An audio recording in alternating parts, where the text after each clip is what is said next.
Este programa é livre para todos os públicos.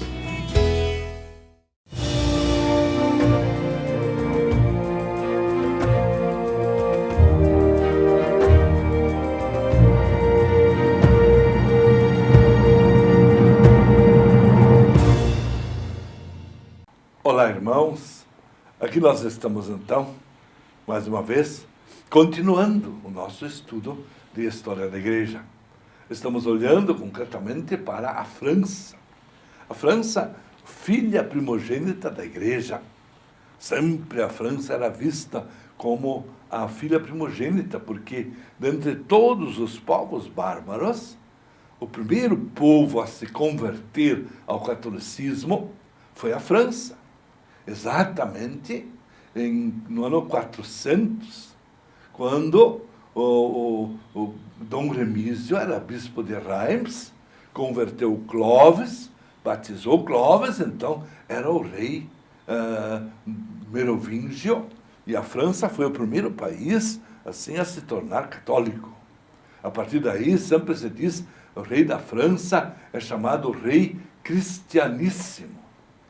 Pois no último encontro que nós tivemos aqui, nós vimos que o rei cristianíssimo convocou uma Assembleia Geral do Clero, uma grande assembleia, para um ano extraordinário em 1681, e nesta grande assembleia foram aprovados os 4 artigos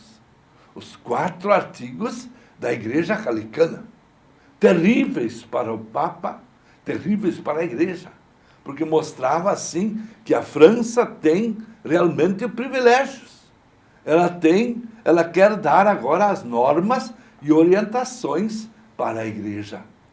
E o pior de tudo, os 4 artigos foram aprovados no dia 19 de março de 1682, festa de São José. Sempre se diz que São José deve ter se virado um túmulo nesta ocasião, quando o rei cristianíssimo, com os seus bispos, estava aprovando estes 4 artigos. Inclusive, já no dia 20 de março, dia seguinte, o rei assina, faz a sanção régia, e no dia 23 de março, tudo é registrado no Parlamento de Paris, e a partir dali, os 4 artigos tornam-se doutrina oficial em toda a França. Ora, era uma verdadeira ruptura da França católica com o Papa. Inclusive, o Papa reage imediatamente, não nomeia mais nenhum bispo para a França. É como se a França estivesse sendo esquecida. A partir dali, as sedes da França, as dioceses vão ficando vagas e o Papa não nomeia bispo nenhum. Faz de conta que a França não existe mais. Porque a França assinou 4 artigos que são totalmente contra a política da Igreja. Então, em reação ainda, a França tenta ocupar Avignon, vai ocupando a antiga sede da igreja em Avignon, uma propriedade que é da igreja, e Luís XIV manda tropas para Roma, ocupar o porto de Civitavecchia. O porto de Civitavecchia, que era a única saída para o mar que o Papa tinha. Então, lá a França está agora ocupando o porto de Civitavecchia. Enquanto isso, o Papa pensa e reza que quanto mais dioceses fiquem vagas, mais facilmente a França vai ter que tratar dessa sua política. E na França se pensa, bom, se o Papa Inocêncio XI morre, certamente a coisa vai melhorar.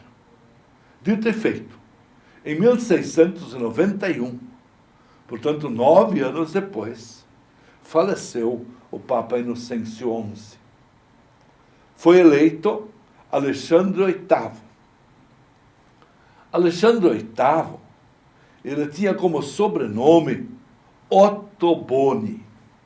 Portanto, ele era da família Ottoboni. Ottoboni significa 8 vezes bom.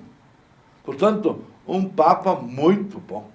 Conhecido pela sua bondade, pelo seu jeito conciliador, pela maneira como tratava todas as pessoas. Foi assim um homem certo para o momento certo.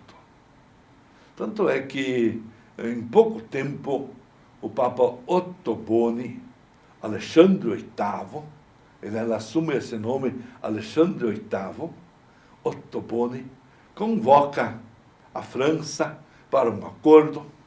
Simplesmente o Papa pede à França que retire a doutrina dos 4 artigos, que anule a Assembleia realizada lá atrás, 10 anos antes, e que faça como se isso não tivesse acontecido, e firma um acordo pacífico com a França. Portanto, supera todo o impasse dos famosos 4 artigos galicanos, com apenas 1 ou 2 encontros, mas com um espírito de docilidade, de bondade, no modo conciliador e pacífico desse Papa Ottoboni, chamado Alexandre VIII. Então, ele chega rapidamente a uma conciliação.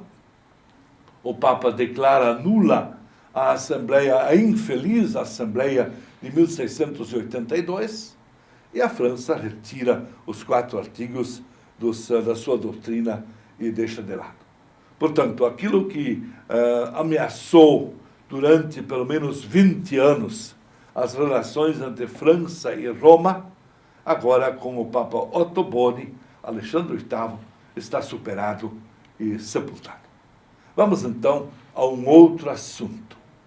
Um outro assunto que mexe com a França ao longo de todo o século XVII é a questão do jansenismo.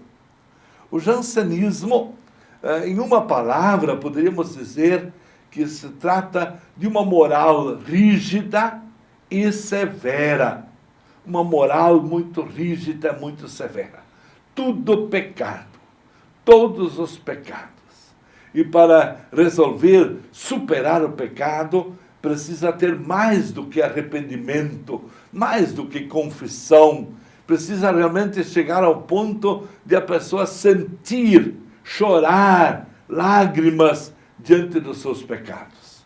Então, esta questão começou com o livro Augustinos, de Cornélio Jansen.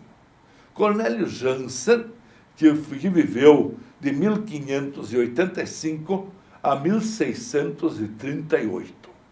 Este Cornélio Jansen estudou em Lovaina, portanto, na Bélgica atual. Especialmente estudou Santo Agostinho e os santos padres de modo geral. Tornou-se doutor em teologia e teologia patrística.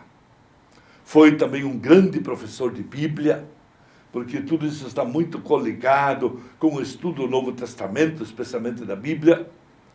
E ele descobriu, entre os seus estudos, que existe uma diferença fundamental entre a graça vivida em Adão e a graça vivida em Jesus Cristo.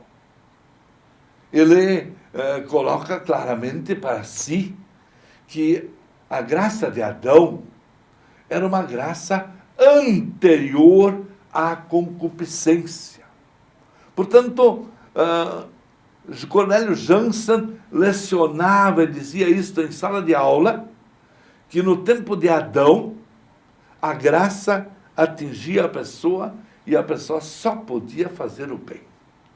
Mas a partir de Adão, a partir do pecado e de todos os pecados, a graça vem de Deus. Mas o homem pode se fechar à graça, e pode não aceitar a graça, e pode simplesmente não querer receber a graça de Deus. Então, a humanidade, segundo Cornélio Jansen, está mergulhada toda no pecado. Nós, por nossa própria natureza, podemos só pecar. A tendência humana é tendência ao pecado. Nós só não pecamos mais por causa da graça de Deus. Assim, quando nós temos uma bolinha na mão e a soltamos, ela só pode cair no chão. Ela não cai se nós a seguramos. E assim seria o homem. Ele por si só poderia só pecar. Ele apenas não peca porque ele é segurado pela graça de Deus. E a graça de Deus pode ainda nos prevenir e pode ainda nos isolar do pecado. Mas nem todos recebem a graça. Segundo Jansen, nem todos recebem a graça. E assim ele, durante o seu período de magistério, e mesmo depois como bispo, ele escreve uma grande obra, uma obra volumosa. Por sinal, esta obra não foi editada durante a vida de Cornélio Jansen, mas, quando ele morreu em 1538, ela estava pronta, concluída, e estava, podemos dizer assim, na gráfica. Estava nas mãos de pessoas que estavam editando esta obra. E antes que a igreja se desse conta, e antes que houvesse algum movimento contrário à obra de Cornélio Jansen, chamado o Augustinos, os religiosos, imprimiram e publicaram este grande volume, chamado o Augustinos. É uma obra que nós temos em algumas bibliotecas ainda hoje. São mais de 1.500 páginas, tudo em latim, e, portanto, ali está toda a teoria, toda a elaboração da ideia jansenista.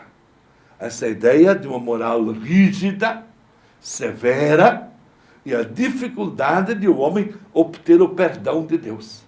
Por quê? Porque tudo depende de Deus e da sua graça, e muito pouco do homem que por si só sabe pecar. Aqui nós paramos hoje. Recebam todos a bênção de Deus Todo-Poderoso, Pai, Filho e Espírito Santo. Amém.